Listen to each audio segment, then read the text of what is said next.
In 1947, the world was recovering from the most deadly conflict in history, World War II. 2 years earlier, the United States dropped the atomic bomb on Hiroshima and 2 days later on Nagasaki.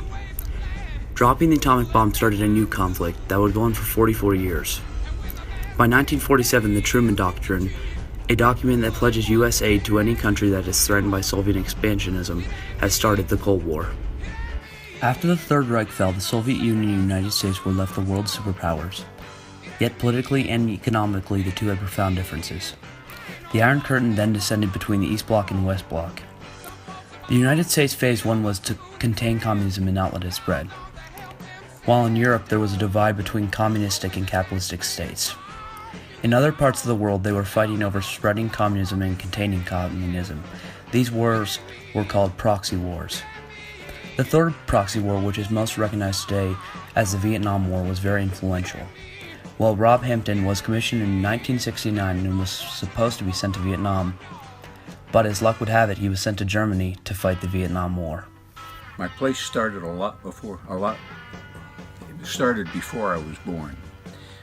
My dad landed on D-Day at Normandy, was in combat for 271 days, and was knighted for valor on the battlefield 3 times, twice by France and once by Belgium. So I had him as an example in terms of fighting totalitarian governments. My mom was a daughter of the American Revolution, and as early as 5 or 6 years old, she had me memorizing parts of the Constitution and Declaration of Independence and learning how exceptional our American experiment in self-government really is, where the government gets its authority from the consent of the governed. In Rob's young years, he lived in Europe because his father was in the military. In college, Rob was an ROTC, and after graduating, he was commissioned in 1969 as an Army officer 1 year after the Tet Offensive. Rob said he was sure to be sent to Vietnam, but was actually sent to Germany. While there, he learned German and qualified as an Army linguist, and then went on with the degree of history. He began the process of becoming an Army Foreign Area Officer.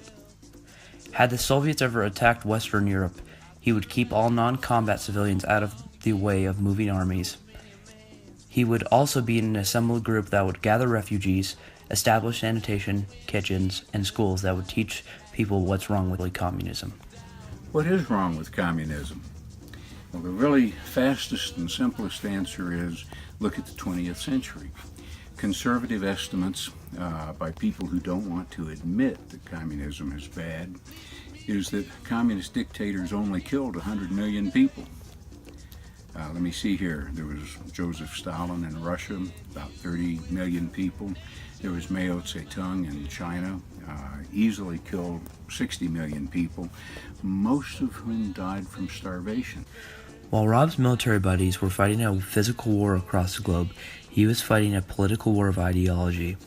He was fighting communism. He realized that totalitarian governments wanted full power and repressed freedom at any cost. What we do know is that history would tell us there'll be totalitarians, there'll be strongmen, there'll be dictators who will rise, and the people will say, we'd rather follow you than take responsibility for ourselves. That's the conflict that ran through the entire Cold War. So what was my role? It was to help people understand what was wrong with communism, to stand against any sort of incursions into our way of life that the communists started. And ultimately now, I'm happy to talk to guys like you and you to help you kind of understand that communism looks good on paper, but it doesn't work in reality. While in Germany, Rob learned that people will surrender their freedom for peace and security.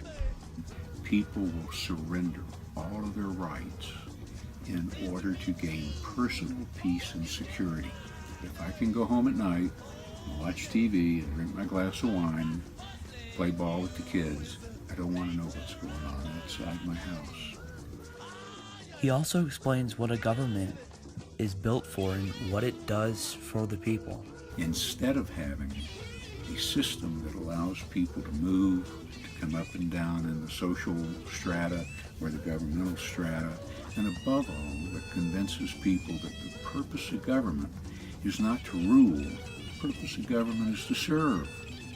And that was the primary conflict in the Cold War.